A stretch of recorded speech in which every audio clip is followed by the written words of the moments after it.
دیکھیں عشاء کے بعد تہجد کسی بھی وقت پڑھی جا سکتی ہے، لیکن سب سے زیادہ فضیلت والا وقت رات کا آخری تہائی حصہ ہے، یعنی عشاء کے بعد اور صبح صادق کے ٹائم کو 3 حصوں میں ڈیوائڈ کر دیں برابر برابر، تو جو آخری تہائی ہوگا وہ سب سے بہتر وقت ہے تہجد کا۔ تو وہ نہیں ہو سکتا تو کبھی بھی سونے کے بعد اٹھ کے تہجد پڑھ سکتے ہیں، آدھی رات کو بھی بہتر ہے کہ نیند لیں، سونے کے بعد اٹھنا یہ تہجد کا افضل وقت ہے، اور اس کی بھی توفیق نہیں ملتی تو سونے سے پہلے بھی پڑھی جا سکتی ہے، لیکن سب سے افضل ہے آخری حصہ۔ پھر چلو آخری میں نہیں پڑھتے لیکن تھوڑی نیند لینے کے بعد اٹھ کے پڑھ لیتے ہیں، یہ بھی غنیمت ہے۔ یہ بھی نہیں ہوتا چلو عشاء کے بعد پڑھ لو۔ رات کے آخری حصے میں تہجد پڑھیں یا دعا کریں۔ رات کے آخری حصے میں تہجد کی نماز پڑھنا سب سے افضل بتایا گیا ہے، تو اگر فجر کی نماز سے 1 گھنٹہ پہلے تہجد کی نماز شروع کی جائے، پھر کچھ دیر تک درود شریف پڑھنے کے بعد دعا کی جائے، تو کیا یہ نماز پڑھنے اور دعا کی قبولیت کے لیے بہترین وقت ہوگا؟ اقصی حبیب انڈیا سے جی، سب سے بہترین وقت رات کا آخری حصہ ہی ہے، تہجد کا بھی اور دعا کا بھی۔ تہجد کا تو ہے، قرآن میں جگہ جگہ ثابت ہے، نبی صلی اللہ علیہ وسلم کا اپنا معمول بھی ہے کہ عام طور پر آپ رات کے آخری حصے میں نماز پڑھتے تھے، اور دعا کے لیے بھی حدیث میں آتا ہے کہ اللہ تعالیٰ رات کے آخری حصے میں آسمان دنیا کی طرف آ کے صدائیں لگاتے ہیں، حل من مستغفر اغفر لہ، کوئی ہے مجھ سے گناہوں سے توبہ کرنے والا میں اس کے گناہوں کو معاف کروں، حل من مسترزق ارزق لہ، کوئی ہے روزی طلب کرنے والا کہ میں اس کو روزی دوں۔ تو اس لیے آپ اگر یہ معمول بنائیں تو بہت اچھا معمول ہے، کچھ وقت تہجد میں گزاریں اور پھر باقی وقت دعا میں گزاریں۔ تہجد کی نماز سنت ہے یا نفل؟ تہجد کی نماز سنت ہے یا نفل؟ صادق رفیق انڈیا سے۔ دیکھیں یہ سنت یا نفل یہ ٹرمز ہیں، اصطلاحات ہیں جو ایک دوسرے کے معنی میں بھی استعمال ہوتی ہیں۔ نفل کہتے ہیں اضافی نماز جو فرض نہ ہو، اس لحاظ سے تو تہجد نفل نماز ہے، لیکن ہر نفل پر نبی صلی اللہ علیہ وسلم نے پابندی نہیں کی ہے، اہتمام نہیں کیا ہے، تو جو وہ نوافل جن کا آپ صلی اللہ علیہ وسلم نے اہتمام کیا یا آپ ان کو پڑھا کرتے تھے تو ان کو سنت کہا جاتا ہے۔ تو اس لیے تہجد اس لحاظ سے نفل ہے کہ فرض واجب نہیں ہے، لیکن اس لحاظ سے سنت ہے کہ محض ایک عام نوافل کی طرح اس کی فضیلت نہیں ہے، بلکہ آپ صلی اللہ علیہ وسلم کی عادت تھی، تو اس لحاظ سے یہ سنت ہے۔ تو بہتر لفظ اس کے لیے سنت ہی ہے، اور یہ عام سنت نہیں ہے، اس کی بے پناہ فضیلت ہے۔ قرآن مجید میں اللہ نے اہل جنت کی جہاں بھی صفات بیان کی ان میں تہجد کا بھی عموماً ذکر کیا ہے، جیسے قرآن مجید میں آتا ہے کہ الذین یبیتون لربہم سجدا وقیاما، ہمارے جو نیک بندے ہیں وہ راتوں کو ہمارے سامنے سجدہ اور قیام کرتے ہیں۔ اور سورہ سجدہ میں اللہ تعالیٰ کے ارشاد ہے تتجافی جنوبہم عن المضاجع یدعون ربہم خوفا وطمعا، کہ ہمارے نیک لوگوں کے پہلو رات کو بستروں سے جدا ہو جاتے ہیں اور اپنے رب کو پکارتے ہیں خوف اور امید سے۔ تو یہ ساری چیزیں ہیں۔ نبی صلی اللہ علیہ وسلم نے ایک صحابی کے بارے میں فرمایا کہ فلاں کتنا ہی اچھا ہے، کاش وہ تہجد پڑھ لیتا۔ تو اس طرح کی روایات ہیں۔ تو آپ صلی اللہ علیہ وسلم نے عبداللہ بن عمر کے بارے میں فرمایا، ان کو وصیت کی، ان کے بارے میں صحابی سے فرمایا کہ یہ تہجد کی کا اہتمام کریں تو کیا ہی خوب ہے۔ عبداللہ بن عمر فرماتے ہیں اس کے بعد سے میں نے کبھی تہجد نہیں چھوڑی ہے۔ تو ایسی بہت ساری روایات ملتی ہیں۔ سورہ مزمل کا پورا دوسرا رکوع ہے ہی تہجد سے متعلق، ان ربک یعلم انک تقوم ادنی من ثلثی اللیل ونصفہ وثلثہ وطائفۃ من الذین معک واللہ یقدر اللیل والنہار، کہ آپ پوری رات تہجد نہیں پڑھ سکتے، آپ کو دن میں یعنی آپ کے جو ساتھی ہیں ان کو مزاربت بھی کرنی ہے، دنیا کے معاملات بھی نمٹانے ہیں، دن میں بعض دفعہ جہاد بھی کرنا ہے، تو آپ رات کا کچھ حصہ اٹھ جائیے، آپ بھی اور آپ کے ساتھی بھی۔ تو بہت ہی اہتمام ہے، اور فقرؤوا ما تیسر منہ، اور اس میں جتنی تلاوت ممکن ہو آپ اللہ کے سامنے کھڑے ہوں اور قرآن کی تلاوت کیجیے۔ تو یہ اتنی ساری احادیث، اتنی ساری روایات سے علماء کہتے ہیں کہ بہت زیادہ محرومی کا باعث ہے یہ عمل کہ ایک آدمی تہجد نہ پڑھتا ہو۔ اور آپ صلی اللہ علیہ وسلم نے فرمایا کہ رات کے آخری حصے میں اللہ تعالیٰ آسمان دنیا کی طرف آتے ہیں اور یہ ندا لگاتے ہیں حل من مسترزق ارزق لہ، حل من مستغفر اغفر لہ، کوئی ہے مجھ سے روزی مانگنے والا میں اس کو روزی دوں، کوئی ہے مجھ سے گناہوں کی معافی مانگنے والا میں اس کو معاف کروں۔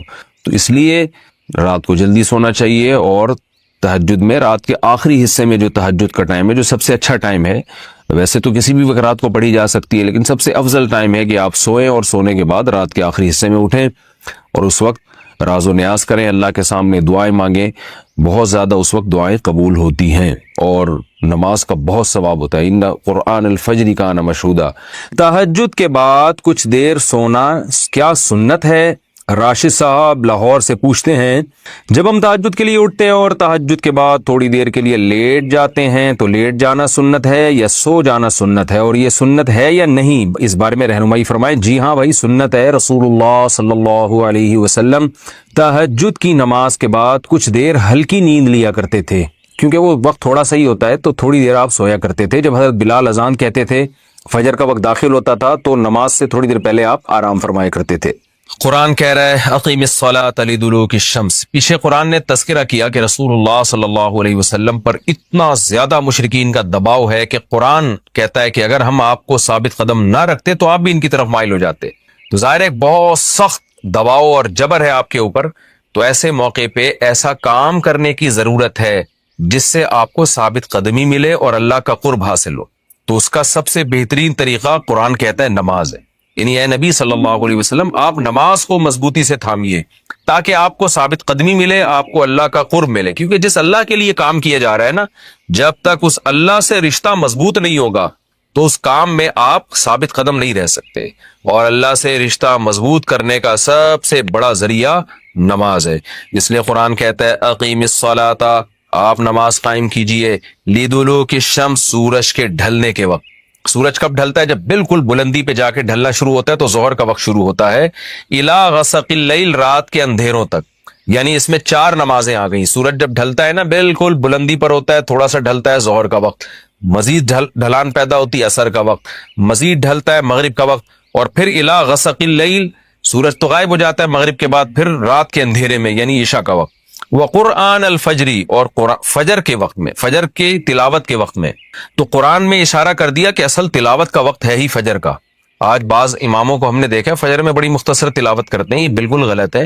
سنت ہے فجر میں طوال مفصل, یعنی سورہ حجرات سے لے کے سورہ بروج تک کی جو لمبی لمبی صورتیں ان کو تلاوت کیا جائے. تو فجر کے قرآن کے وقت بھی آپ نماز قائم کیجئے. ان قرآن الفجری, بے شک فجر کا جو قرآن ہے, فجر میں جو تلاوت ہے, کانا مشہودا, اس میں حاضر ہوتے ہیں. کون حاضر ہوتے ہیں؟ حدیث سے پتہ چلتا ہے فرشتے. فجر کا وقت اتنا مبارک وقت ہے جب اس میں امام صاحب قرات کرتے ہیں اور لوگ ہاتھ باندھ کے پیچھے امام کی قرات سنتے ہیں. ایک خاص سکینت نازل ہوتی ہے اللہ کی طرف سے, اور فرشتے بھی اس تلاوت میں نازل ہوتے ہیں. صحیح حدیث سے یہ بات ثابت ہے کہ فرشتے جو تبدیل ہوتے ہیں نا, ان کے آنے جانے کا وقت اور فجر اور عصر میں ہے. وہ جو فجر میں فرشتے آتے ہیں انسان کی حفاظت کے لیے, لہو معقبات من بین یدیہ ومن خلفہ یحفظونہ من امر اللہ. بہت ساری مخلوق اس کائنات میں ایسی ہے جہاں تک سائنس نہیں پہنچی, اور ہو سکتا ہے قیامت تک پہنچ ہی نہ سکے. وہ انسان کی عقل سے بالاتر ہے وہ مخلوق, اور یہ بھی ممکن ہے پہنچ جائے سائنس ترقی کر کے. وہ مخلوق انسان کو نقصان پہنچانے کی کوشش کرتی ہے. تو اس مخلوق سے بچانے کے لیے, جن میں جنات ہیں سر فہرست, ان سے بچانے کے لیے اللہ نے فرشتوں کا انتظام کیا ہے. تو حدیث میں آتا ہے صبح و شام, قرآن سے بھی یہ بات ثابت ہے, صبح و شام فرشتوں کی باریاں چینج ہوتی ہیں اور وہ ہماری حفاظت کے لیے اللہ کی طرف سے متعین ہوتے ہیں. تو ان کی جو حاضری ہے ان فرشتوں کی, وہ فجر کے وقت میں ہوتی ہے. اور یہ بھی حدیث سے ثابت ہے کہ بہت سے فرشتے صرف تلاوت سننے کے لیے زمین پہ اترتے ہیں. تہجد کے بارے میں حدیث میں آتا ہے کہ جب کوئی شخص تہجد میں قرآن کی تلاوت کرتا ہے تو فرشتے آنا شروع ہوتے ہیں اور اس کے جو ہے نا لبوں پہ اپنے منہ کو رکھ لیتے ہیں اس کی تلاوت کو چکھنے کے لیے. اتنا فرشتوں کو لطف محسوس ہوتا ہے تہجد کی تلاوت میں. اور پھر وہ تانتا بناتے بناتے جو ہے نا ایک دوسرے پہ سوار ہوتے ہوتے آسمان کی بلندیوں تک پہنچ جاتے ہیں. تو فجر کی نماز میں بھی یہ فضیلت ہے. تو آگے اللہ فرماتے ہیں کہ اللہ نے فجر کی نماز کی فضیلت کو بیان کیا. آگے اللہ فرماتے ہیں وَمِنَ اللَّيْلِ, یہ تو 5 نمازیں ہو گئیں, یہ تو ساری امت پہ فرض ہیں, لیکن رات کے کچھ حصے میں فَتَہَجَّدْ بِهِ کا مطلب اس حصے میں آپ نے تہجد پڑھنی ہے, نافلۃ لک, اے محمد صلی اللہ علیہ وسلم, یہ آپ کے لیے اضافہ ہے. کیا مطلب؟ یا تو نبی صلی اللہ علیہ وسلم پہ 6 نمازیں فرض تھیں, یعنی 5 فرض کے علاوہ تہجد بھی فرض تھی, تو اس لیے قرآن نے کہہ دیا کہ امت پہ تو 5 فرض ہیں, نافلۃ لک, لیکن یہ تہجد آپ کے لیے اضافی ہے, یعنی آپ پر 6 نمازیں فرض ہیں. ایک مطلب تو یہ بھی ہو سکتا ہے. اور جو علماء اس کے قائل ہیں کہ نہیں نبی پر تہجد فرض نہیں تھی, تو ان کے نزدیک اس آیت کی تفسیر یہ ہوگی کہ یہ آپ کے لیے ایک اضافہ ہے اللہ کے قرب حاصل کرنے کا. یعنی 5 نمازیں تو پڑھنی ہی پڑھنی ہے، لیکن آپ اللہ کے قرب کے لیے ایک اضافی چیز بھی آپ کو دی جا رہی ہے تاکہ آپ کے درجات اور زیادہ بلند ہو۔ تو ایسی صورت میں یہ صرف نبی کے ساتھ خاص نہیں ہے، کیونکہ خطاب نبی سے چل رہا ہے، اس لیے اللہ نے کہہ دیا آپ کے لیے اضافہ، ورنہ حقیقت میں پوری امت کے لیے یہ اضافہ ہے۔ آگے اللہ فرماتے ہیں عسیٰ ان یبعثک ربک، امید ہے کہ آپ کو آپ کا رب پہنچا دے مقام محمود تک۔ یہ مقام محمود کیا ہے؟ شفاعت کبریٰ، یعنی تمام پیغمبر نبی کے پاس آئیں گے کہ آپ سفارش سے آغاز کریں، یعنی سفارش کا آغاز آپ سے ہوگا، پھر آپ صلی اللہ علیہ وسلم سفارش کریں گے۔ تو یہ ایک سب سے اونچا مقام ہے جو اللہ قیامت کے دن رسول اللہ صلی اللہ علیہ وسلم کو دے گا، اور جس سے آپ کی تمام پیغمبروں پر فضیلت ثابت ہو جائے گی کہ جب تک آپ کی طرف سے شفاعت کی ابتدا نہیں ہوگی کوئی اور پیغمبر سفارش نہیں کریں گے۔ تو اللہ نبی صلی اللہ علیہ وسلم کو تسلیاں دے رہا ہے کہ یہ مشرکین کا جو آپ پہ اوپر بے پناہ دباؤ ہے، جبر ہے، آپ اس میں تسلی رکھیے، آپ نماز قائم کریں اور تہجد کی پابندی کریں، اللہ نے آپ کو بہت بڑا آگے چل کے مقام دینا ہے۔ تو چونکہ نبی صلی اللہ علیہ وسلم بھی بشر تھے نا، مشرکین کے دباؤ کی وجہ سے آپ بھی ایک پریشانی میں آتے تھے، تو اس لیے اللہ آپ کو ثابت قدم رکھنے کے لیے آپ صلی اللہ علیہ وسلم کو یہ خوشخبریاں سنا رہا ہے کہ آپ نے اپنا اس عمل کو فوکس کرنا ہے، نماز اور تہجد کو، تاکہ آپ کا اللہ سے قرب رہے، اور اللہ آپ کو خوشخبری دے رہا ہے کہ امید ہے آپ کا رب آپ کو بہت بڑے مقام تک پہنچا دے۔ رہا مسئلہ مشرکین کی دھمکیوں کا کہ یہ پوری کوشش کر رہے ہیں کہ آپ کو مکہ سے نکال دیں، تو ہم نے تو بتا دیا کہ یہ خود بھی نہیں پنپ پائیں گے، لیکن آپ نے اللہ سے کیا دعا مانگنی ہے؟ وَقُلْ رَبِّ، کہہ دیجئے اے میرے رب، ادخلنی مدخل صدق، مجھے مکہ میں داخل کیجئے، مرغوب داخلہ، اچھا داخلہ، اور مجھے مکہ سے نکالیے بھی اچھے طریقے سے، یعنی اچھا نکلنا ہو میرا، ایسا نکلنا جس کے نتائج اچھے ہوں۔ اس میں اشارہ ہے کہ آپ صلی اللہ علیہ وسلم کو مکہ سے نکالنے پر مجبور کیا جائے گا، اور ایک وقت آئے گا کہ آپ مکہ سے نکلیں گے۔ تو اللہ اپنے حبیب صلی اللہ علیہ وسلم کو پہلے سے دعا سکھا رہے ہیں کہ آپ اللہ سے دعا مانگے، اللہ جب میں نکلوں تو میرا داخلہ بھی اچھے طریقے سے ہو اور میرا نکلنا بھی اچھے طریقے سے ہو، یعنی پسندیدہ نکلنا ہو۔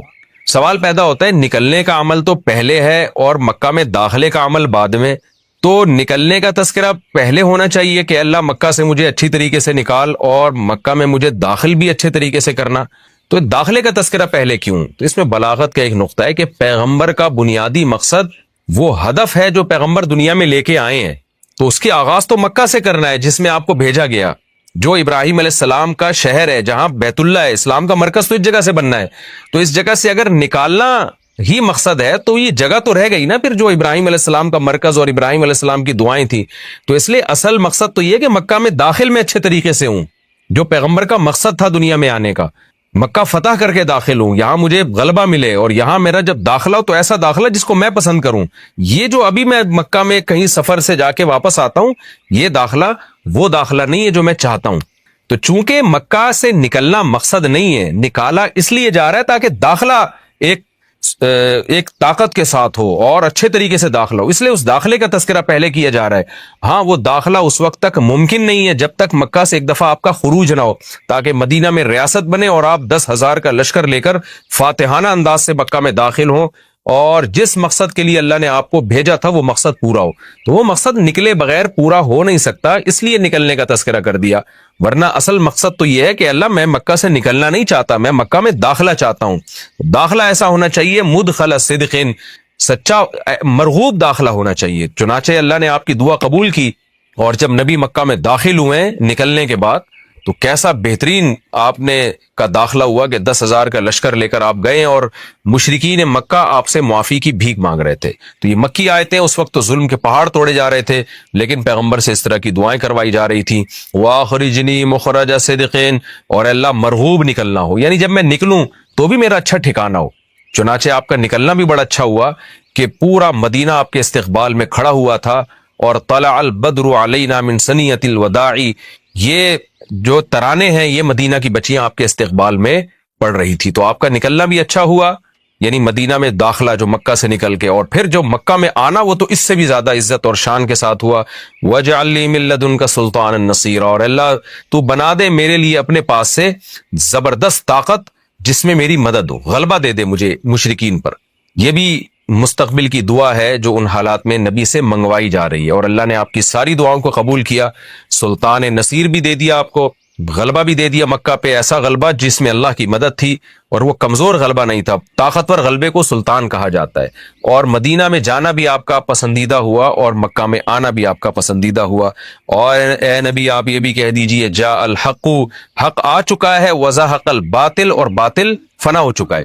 حالانکہ جس وقت یہ دعا منگوائی جا رہی تھی باطل فنا نہیں ہوا تھا، لیکن ماضی سے جب کسی چیز کو تعبیر کیا جاتا ہے تو یہ بتانے کے لیے گویا یہ کام ہو چکا ہے، حالانکہ ہوا نہیں، ہوگا، لیکن نبی کی زبان سے نکلوایا جا رہا ہے کہ آپ مشرکین میں اعلان کر دیں کہ بس یہ کام ہو چکا ہے، حق آ گیا، باطل ختم۔ اور یعنی ہوگا تو فیوچر میں، لیکن گویا ابھی ہو چکا ہے۔ اتنا یقینی ہے کہ میں تمہیں اس کی پہلے سے خبر دے چکا ہوں کہ باطل اب پنپنے نہیں پائے گا، کیونکہ حق اب آ چکا ہے۔ ان الباطل کان زہوقا، اور باطل تو ہے ہی فنا ہونے والی چیز، جب حق آتا ہے تو باطل فنا ہو جاتا ہے۔